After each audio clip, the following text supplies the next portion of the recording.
Good morning to our participants. Thank you for joining us today. We hope and pray that you are safe in this inclement weather, and we look forward to seeing you in our webinar series. By the way, Reading Wizard is a group of people who are strong advocates of literacy and believe in the critical role of parents, teachers, and of course you in shaping of minds and characters of our readers. So we offer free webinars, resources, strategies, and tips through our Facebook page and our YouTube channel.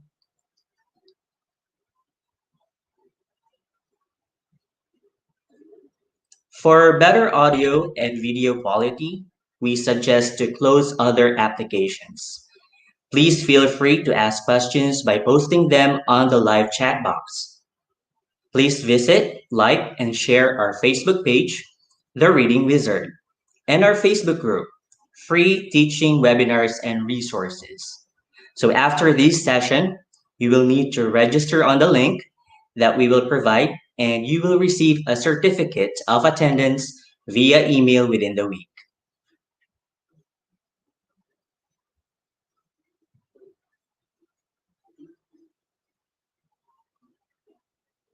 For our upcoming webinar episodes, first is Win Them Over Social Reading, always ready for reading no matter what happens, on November 8th.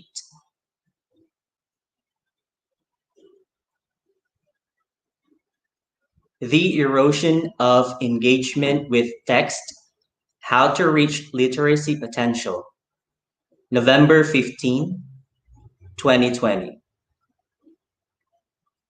Evidence-Based Literacy Strategies, Reading in the Era of New Normal, November 22, 2020.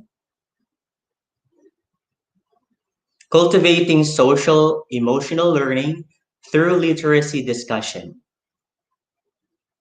This will happen same time, 10 a.m., every Sunday, live via YouTube.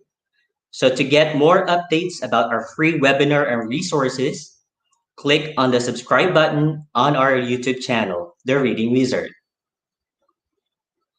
Our resource person for the month of November is Miss Anna Marlene V. Litonwa. She took her bachelor's degree in secondary education, major in English, and completed her master's degree from De La Salle University, Manila, with flying honor colors, and completed her master's degree. For the past years, she handled multiple roles. She published research in TESOL International Journal and worked as a content developer under AC Education, an Ayala company. Now, she is currently working as a senior education program specialist at the Department of Education Central Office. So let us all welcome Miss Anna Marlene Litonwa. Thank you, Sir Herbert. Good morning, everyone.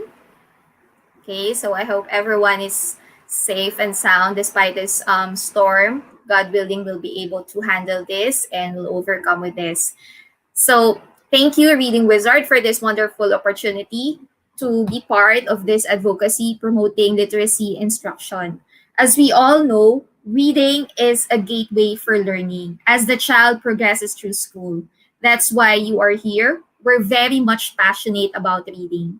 And so when we talk about reading, it's not just the responsibility of the language teacher, but all the learning areas and parents as well. And conversely, an inability to read closes the gate. It closes the gate of opportunity to read and succeed. So without the foundational learning, students often fail to thrive later in school or when they join the workforce. Now, to spotlight this crisis, we are introducing the concept of learning poverty from World Bank. And according to them, based on the data that they developed in coordination with the UNESCO Statistical Institute for Statistics, learning poverty means unable to read and understand a simple text by age 10. So don't be phased because we are not the only one experiencing this crisis. It's a global issue, especially among low income and middle income countries. But now it's getting worse because we have a change in system. We're doing new things in this new normal that we haven't done before. So maybe the questions are, so what will happen now? What will happen to our readers? Are we just going to wait for the result, or can we do something right now? Be part of the solution rather than being part of the problem. So the Reading Wizard prepares different webinar every Sunday, every 10 a.m. for the whole month of November. So you just check on the Facebook page and on the YouTube channel to find out more updates and information about this. So we have a natural instinct to say something than to ask something, isn't it?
And I don't know how to answer it anymore.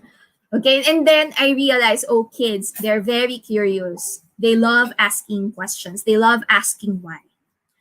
But then, one observation, and maybe you'll agree with me, how come when our students or even ourselves, when we were still young, yes, we have the courage to ask anyone and ask anything. But then as we grow older, insecurity and fear replace our curiosity. So, how can we bring back that spirit of curiosity? Okay. So, you know the famous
Okay, what's the reason why we have to ask questions to our students, to our kids? Now, let's have a simple analogy. Think about your relationship with your husband, with your girlfriend, with your best friend, colleague. How did it all start? Remember, it starts with a conversation. And a part of that conversation is that you ask questions. So interaction happens when there's a sort of question and conversation between you and your partner. Now, as you become more interested about the person or about the topic that you're discussing, you have questions in mind, and so the connection is built. So building on that same principle, we want our kids to be engaged. We want our kids to be engaged with the author, engaged with the text. Imagine that your kids, your students are talking to the writer, talking to the author. And have you ever had the same experience also? When you're reading this particular book, you were so engaged to it. And when you say engaged readers, they're the ones who are so immersed in their reading. So they read for pleasure. They satisfy their curiosity. They discover information and stories that help them learn and achieve. And they are motivated to read and learn more, which makes reading easier and more enjoyable. Now, based on studies, based on research, engaged reader is purposeful, intrinsically motivated, and socially interactive, according to Guthrie 2004. And reading influences social ability, especially empathy. Okay, that's interesting. Reading attitudes were the strongest predictors of mental well-being, especially right now. The mental well-being is important given all the problems and crises that we are experiencing. And there's a study that says that reading well at age 7 was a key factor in determining whether people went on to get a high income job and was linked to a social class even 35 years from now. So, one indicator or factor that contributes to the success of the person could be attributed to your reading. That's why I always think that maybe reading can make you or can help you become a powerful or a rich person, because it does contribute to your success if you are a good.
Okay, can you hear me now? So there are different types of questions, and research confirms that only about 20% of the questions posed in the classroom require thinking at a higher level. So most teacher questions are at the lowest cognitive level. Imagine 20% are only at the highest level. So out of 40, there are only 8 questions that are good, that we will say that they are really well formulated, well constructed questions that promote higher level of thinking. Now, there are two types of questions or two types of thinking that we want or we can provide to our students. So we have the convergent question. It's about finding the single optimal solution to a given problem. So determining the correct answer to a multiple choice question is an example of convergent question.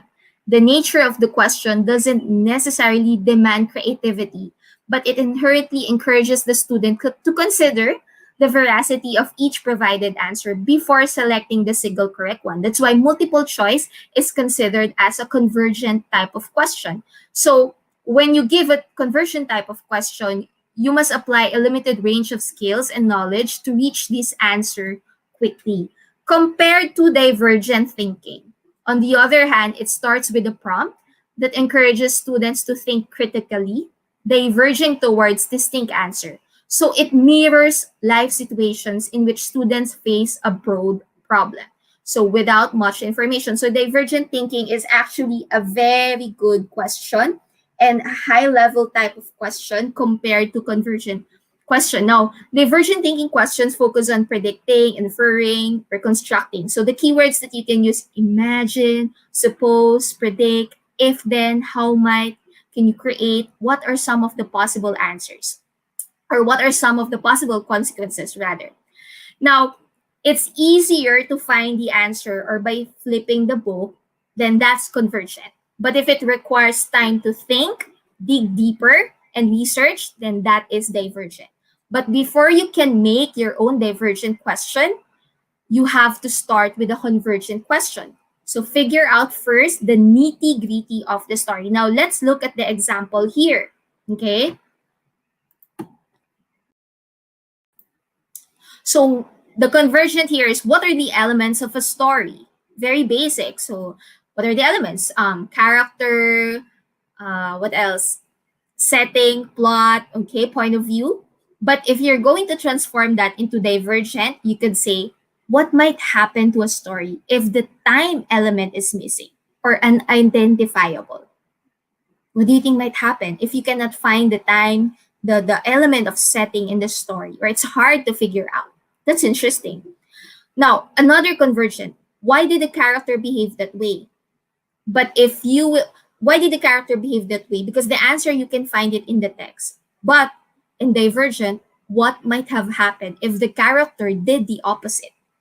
So it's, you're making a hypothesis, like the possibility if the character behaved in the opposite way, what could have happened to him or to the in the story. And then where did the story happen? Very basic, very cliche. But then we can transform that to divergent. Where do you think will be the place where the character would find the solution? Now, I want you to notice the stem words. So in convergent, I use what. In divergent, I also use what. Okay? So it doesn't mean that you start your question with what. It doesn't mean that it's always at the low level. It could also be used for a high level type of question. Look at this convergent. I use why, and we think that why is powerful or a high level. But here at my divergent, I use what. Okay? Here at the convergent, I use where. And in the divergent, I use where. So the STEM questions what, where, when, who, why. Even though at the surface level, we may think that if you're just going to ask what, who, when, where, they're low level, actually you can transform them into a high level, depending on the kind of answer that you want to get from your student, depending on your objective. Okay? So as you can see, the prompts in the form of guiding questions, they are open-minded. Now, the danger is that we emphasize only on the low-level type of questions, okay? If we continue this practice of asking lower cognitive type of questions, then we are limiting our thinking. So I suggest that we have to move fast. I'm not saying that conversion and or memory type of questions are not good at all.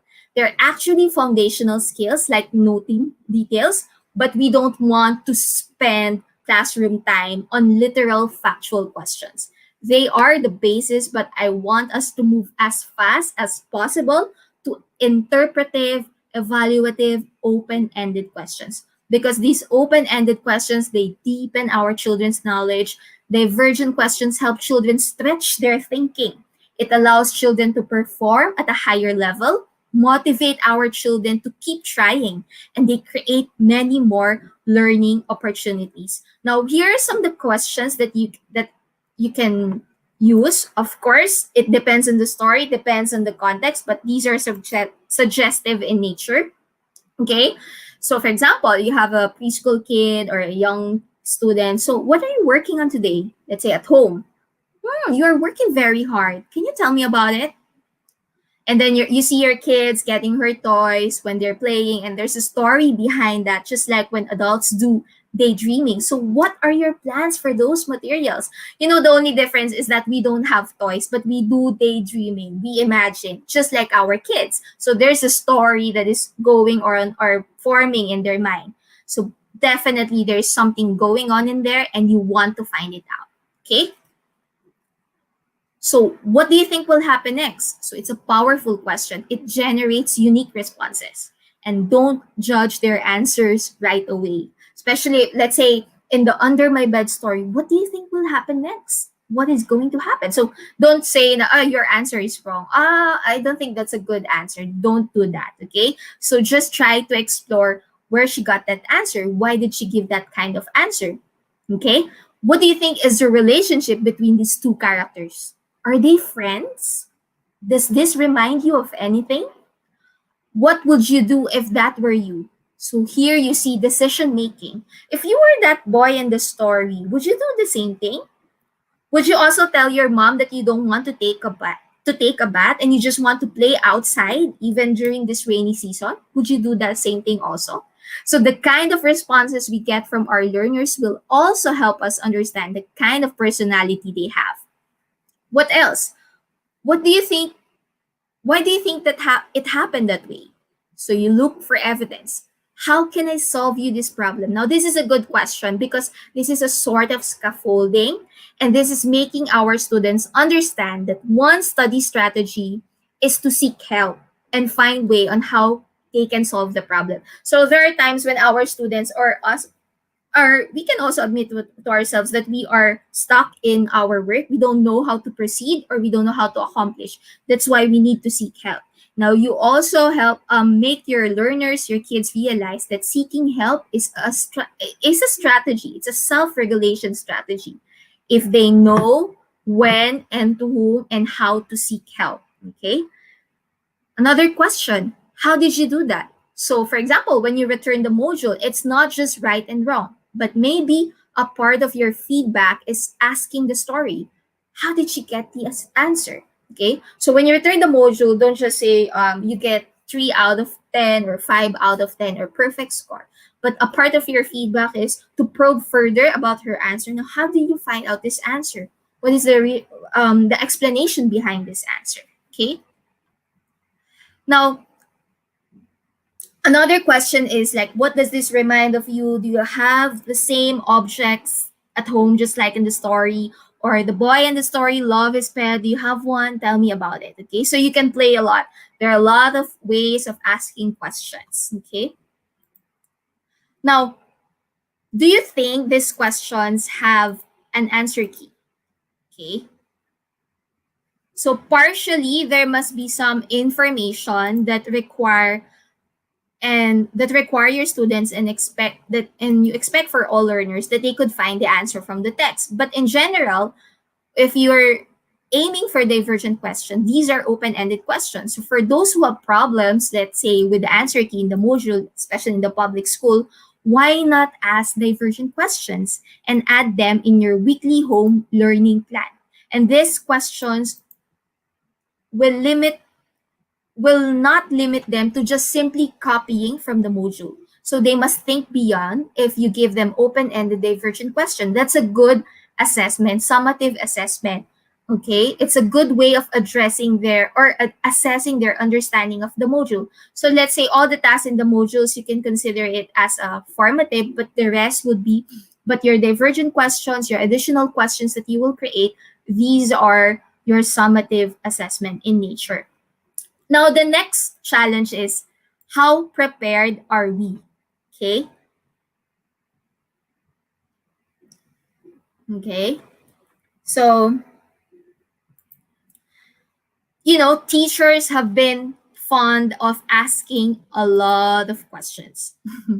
There's a study that says everyday teachers ask dozens, hundreds, thousands in a single year, over a million during a professional lifetime.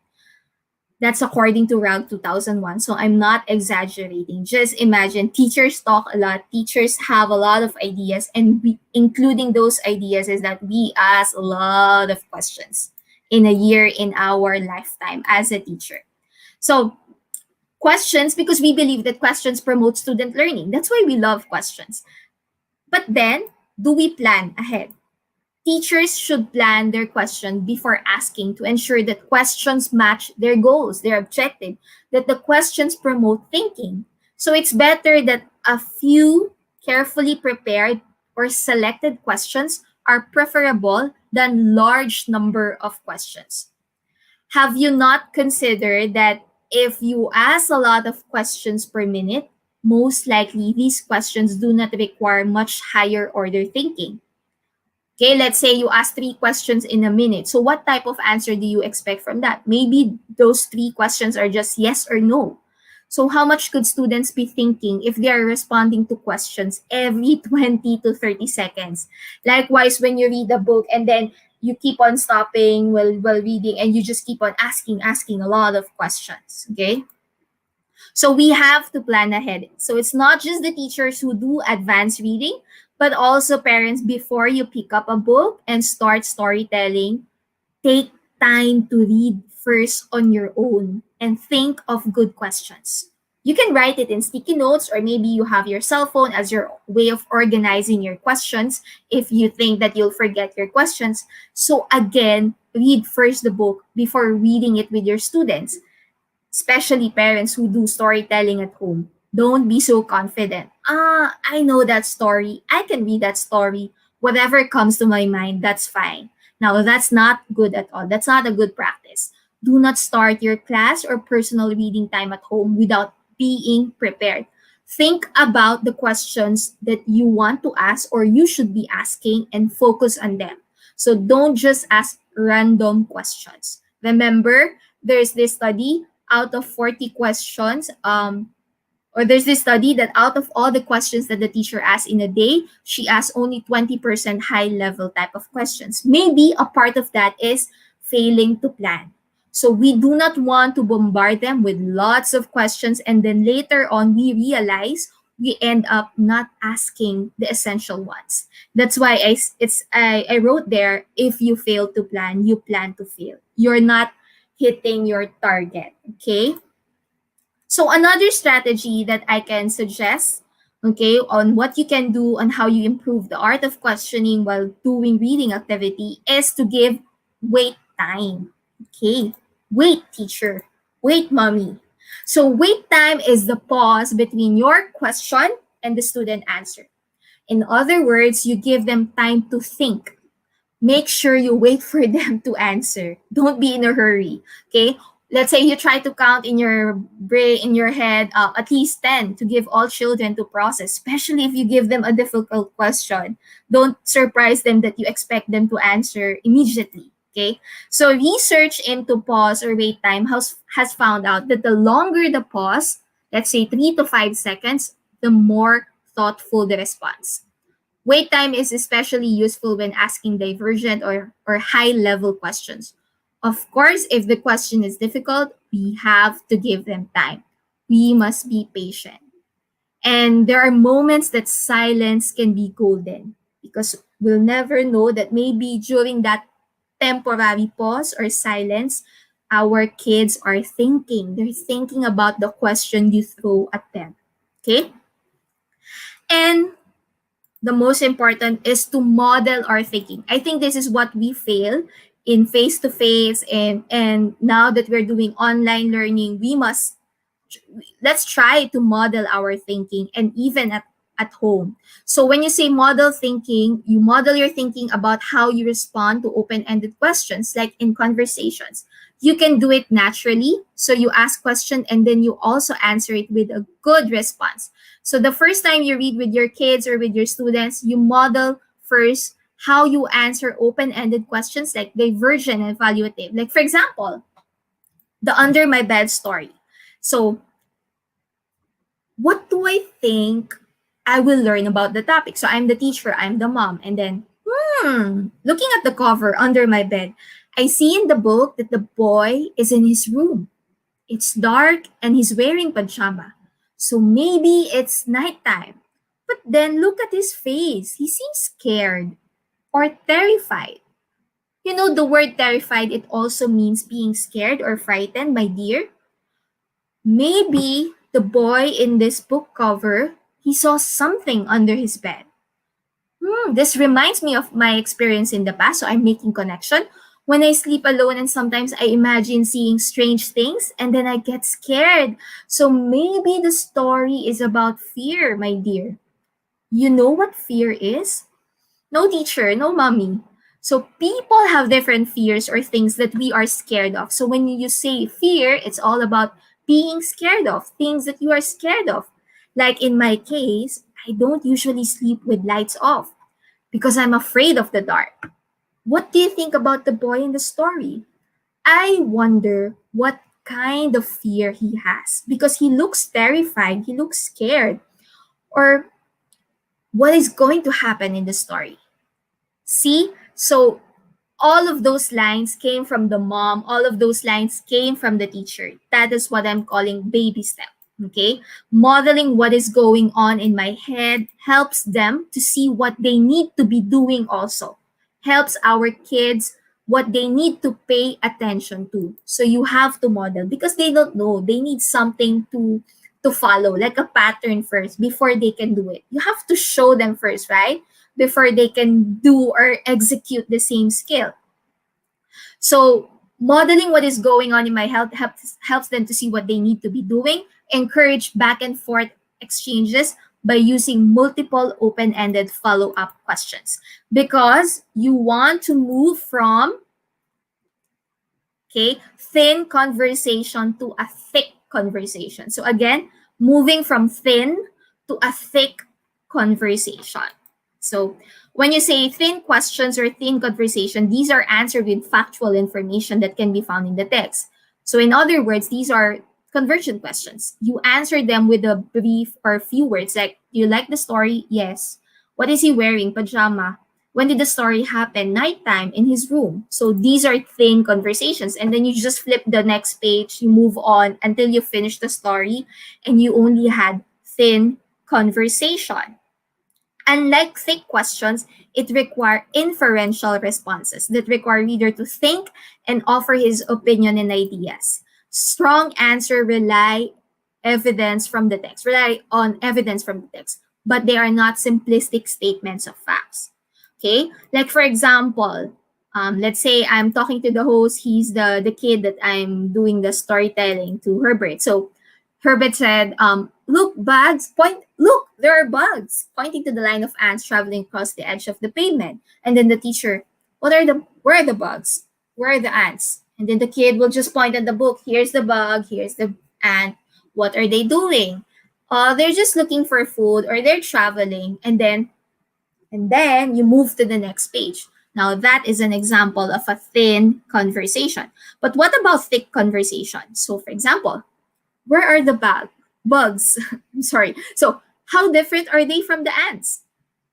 Where do you think they're going? Can they travel any time of the year? Like right now, it's rainy season. Do we see some bugs and ants out there? Or do we see them more often during summer? So you're trying to connect it to what is happening right now.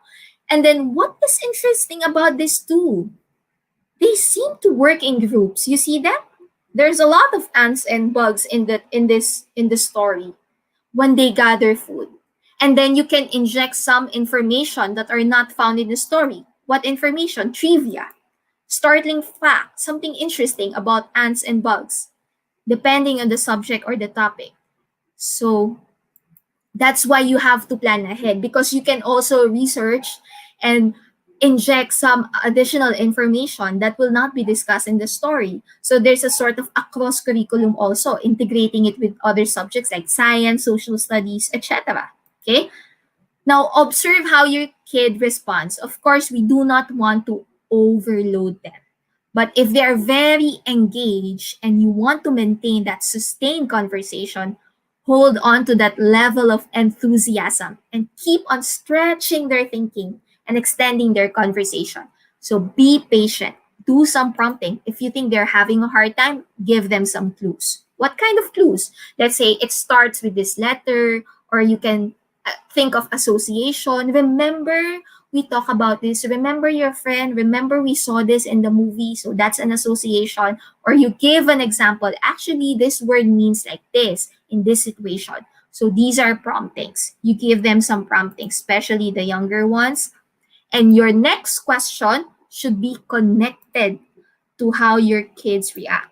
Don't Not very scripted. Of course, you plan, you prepare your questions, but you can be flexible depending. So if you see the kid is having a hard time, you try to adjust the level of difficulty. But if your kid is really motivated and she's up for the challenge, then you try to adjust it to a higher level type of questions. That's why when you plan ahead, there must be a combination of diversion and conversion, but focus more on diversion because you want that critical reading. Okay. Now, what are the strategies that we can use? Okay. So now I know that I have to plan ahead. Now that I know I need to give wait time. Now that I know that I need to model the thinking. What are the strategies? So today I'm just going to share you 3 strategies that you can use. Okay. First is about reciprocal teaching. Okay. So what is reciprocal teaching? It is an interactive teaching strategy.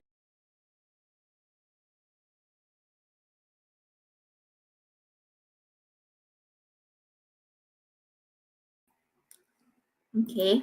It uses 4 strategies. So we have summarizer, questionnaire, clarifier, and predictor. Okay. Now, when you do reciprocal teaching, during guided practice, there is a gradual shift from the teacher assuming the responsibility for modeling the performance of the task of the teacher and then gradually giving students more of the responsibility until they can perform the task independently.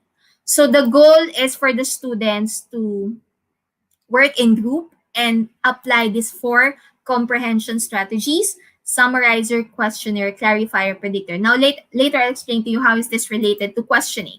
So how can I do reciprocal teaching in online classes? So you can group your students with 4 members each. Let's say you assign summarizer, questionnaire, clarifier, and predictor. And then you prepare a Google Doc. So each group is assigned to a unique link. And then you do differentiated instruction. Let's say you group your students out of 40 students. I will group them based on ability. Struggling readers, average readers, advanced readers. Or I will group them. This group likes music. This group likes science. This group likes PE. Okay, so the text you will give them depends on their ability or it could depend on their interest. That's one way of doing differentiated instruction. Now you give them the unique Google Doc. Remember, there are features there that you can adjust like comment, edit, or view. So you allow them to comment or edit the text. So in small groups of 4, student A assigned as summarizer. She will start writing the summary. Okay? There are stopping points in the text, and then the summarizer, you tell her, all summarizers, you have to highlight and write the key idea in every stopping point. While the student B is the questionnaire. All of you who are student B, you'll ask questions, unclear parts, puzzling information. Student C will be the clarifier. You try your best to answer the questions being asked by your friend, by your peer, by your group member, student B. And student D is the predictor. What will the author tell or what will be the next events? Now, they can switch roles. So let's say you're done with the first page, you're done with the first paragraph. This time, you will switch roles. So student A becomes the questionnaire. Student B becomes the summarizer. Okay? And repeat the process till you finish the text. Now, that's for online classes. So that's possible. But then, how can this be practiced at home with parents or guardians? Ideally, this is done in groups. But then if it's just between you and your daughter, just the 2 of us, so maybe you can try practicing one role at a time. But again, you start always with modeling, explicit teaching. So you have to teach your kid first how to do summarizing. What is summarizing, mommy? What is summarizing, teacher? So for example, you're reading an informational text, the life cycle of a butterfly or the very hungry caterpillar. Use some prompts. When you summarize, you can start with the first, next, then finally. Or you can start in the beginning, middle, or in the end. Or when you do clarifying, you can say one word I do not understand. A question I have is I don't really understand. So you teach your kids, your students with some prompts that they can use as a guide. Now, how is this related to art of questioning? Now, how can we transform this activity? So let's say we can tweak this time-tested reciprocal teaching. So instead of doing the said activity, let's say the summarize. Once the students have mastered summarizing, they know what making predictions. So in doing this task, instead of summarizing it, they will give question. They will create their own question. A question which will be answered by which will be answered pertaining to the main idea of the text. So that is summarizing. A question in which the answer would pertain to the prediction of the text. Okay? So that is reciprocal teaching. You can tweak this and you can try this one at a time. So again, gradual shifting of responsibility. It should start from the teacher first before you assume the full responsibility to your students, to your kids working in the text. Now, another strategy. So I'm only here to give you 3 strategies. This one is my favorite. Question answer relationship, or the QAR. So you can see in the column there's the in the book and in my head. Now, in the book, there are 2 types of questions. Right there, think and search. In my head, you have author and me on my own. Okay? So, right there question, obviously, a literal one answer question. And the answer is found in the text. Think and search question. This can be answered also within the text, but it is not clearly located in one spot or in one page or in one paragraph. So if I were the reader, I have to search first the page, the story before I could find the answer. Okay? Now, what about the in my head question? So the example would be author and me. So in my head question, the author and me, the answer is not found solely in the text. Using the information from the text and your own background experience as a reader, I have to make an inference. When you say inference, your intelligent guess, okay? Reading between the lines. So while the answer is not clearly in the text, the student must have read it, the story, in order to answer the question. Okay? And of course, on my own. Here, you will not find the answer from the story, but it is connected to the story. Maybe the theme, the moral, okay? Now, how do we do the QAR? So you select a short passage, okay? Identify a set of questions for each question type, okay? Again, there are 4 right there. Think and search, author and me, on my own. And then, after reading the passage to your students, model.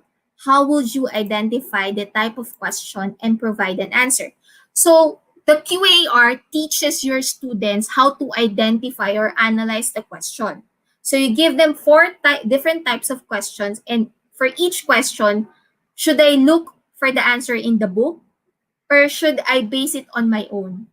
Or do I have to understand the author's purpose also and provide my own idea? Or do I have to look to the different pages in the book before I can answer? Okay, so we have to model the strategy. Now, as you model, make your thought process visible. So you show to them. So the question like this one, this question is like a right there question because the answer is actually found in this text. It can be easily found in the text. But given this question, I have to give my own opinion. This is on my own question. Okay? So so let's try the example given here by Knight in 2017. Okay? So this is a popular children's story. So look at the right there question. What did the wolf do at the first pig's house? So moms and reading teachers, what did the wolf do at the first pig's house? The wolf huffed and puffed and blew the house down. That answer is found in the text. What type of house did each pig build? There are three pigs and they built different types of houses, right? So you will not find the answer in one page or in one part of the story. So the answer, the first pig built a house of straw. The second pig is a house of sticks. And the third pig is a house of bricks. The answer is in the text in more than one place. Okay? What about author and me? Do you think it's okay for the first two pigs to move in with the third pig after their houses were blown down by the wolf? Author and me questions. Do you think it's okay? So that's me. And then the author referring back to the story. Okay? So maybe one possible answer, I remember reading about Mama Pig and she told her son to work hard and not to take the easy way out. So I think the third pig was the only one who listened to his mom, and so his house was the safest. I don't think it was fair for the other two pigs to just go to his house and expect him to let them in when they did not try their best. So you see, even the valuing of your kid is being shown with the response. And then the on my own question, what kind of house would you pick to live in if you had a choice? So you see the beauty of questions there. So maybe the answer, what kind of house do I want to live in? Like the third pig, I want a safe house to live in, but I also want a fun house. I have seen pictures of amazing luxury or fancy tree houses. They look like they are strong and would last a long time. So living in one of those houses would be great fun. You would be close to nature, but still safe and comfortable in your fancy house. So, on my own question, the answer is not in the text at all. You need to use your own ideas and experiences, your personal opinion to answer this. So, what is the bottom line about QAR strategy? You know, it helps students understand the different types of questions. By learning that the answers to some questions are right there, or that some answers require the reader to think and search, or some answers can only be answered on my own, students recognize that they must first consider the question, analyze the question first before giving an answer. You know, sometimes our students know the answer, but because they were not given wait time or they did not think hard about the question, they failed to give us the accurate or the best answer. So with QAR, we help and we teach our kids, our learners, that they have to first analyze the question. What does the question want us to answer? Where can I find the answer? So these are strategies, okay? Now, the last strategy that I can share with you is about self-questioning, okay? When your students, now that they can answer different types of questions, challenge them to do self-questioning. According to the research in National Reading Panel, they examined 203 studies of reading comprehension instruction. And you know what? The strongest scientifically based evidence for us in reading is to generate questions while reading. So the best strategy is self-questioning, one of the best strategies in reading. Self-questioning was the most effective strategy because it promotes regulative, independent learning. Actually, this is what we can do in modular-based approach. Those students working at home and studying at home and no online learning. Because, when you generate question, it's like you are responding to the author. It's like you're talking to the author. Remember the first part of this talk, we want to see our kids engage with the author as if they were talking to the author. Okay, so those teachers concerned about the modules and your kids are not answering it seriously, maybe one way to challenge them is to ask them to formulate their own questions. But you have to model it first, right? You have to teach them how to make a good question. So in your weekly home learning plan, you ask them to do self-monitoring questions that will cultivate awareness of important points in the text. Okay? So to end with, the mother of Isidore Rabi, I'm not so sure if I pronounce it correctly, a Nobel laureate in physics, asked him every day, When he returned home from school, "Did you ask a good question today, my son?" Rather than "Did you learn anything in school today?" Rabbi credits this difference, asking good question, as the reason he became a scientist, a Nobel awardee in physics. He believes that asking questions made him a scientific person, just like Albert Einstein, who believes that we should never stop asking questions, just like in reading. So again, thank you so much, Reading Wizards, for um, being an active participant, for staying with us. Now I turn the screen back to our host, Herbert. Thank you, Miss Anna. Do we have some questions from our participants?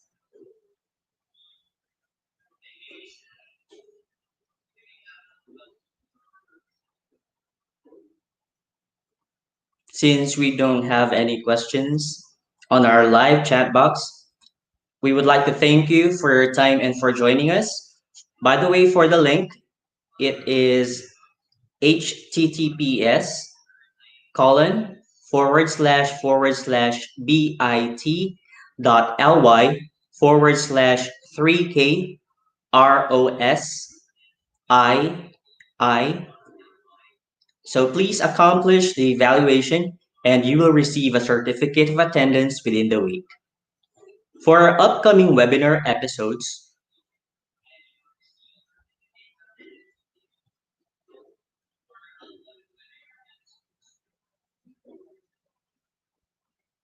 win them over social reading, always ready for reading no matter what happens, on November 8, 2020,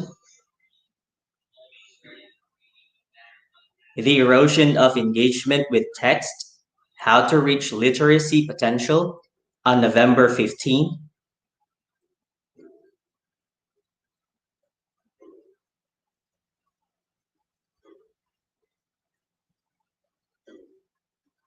evidence-based literacy strategies, reading in the era of new normal, on November 22, and cultivating social emotional learning through literacy discussion, on November 29. So this will happen same time, 10 a.m. every Sunday, live through our YouTube channel. So to get more updates about our free webinar and resources, kindly click on the subscribe button on our YouTube channel, The Reading Wizard. Thank you, Reading Wizards. Keep safe and enjoy the rest of your weekend.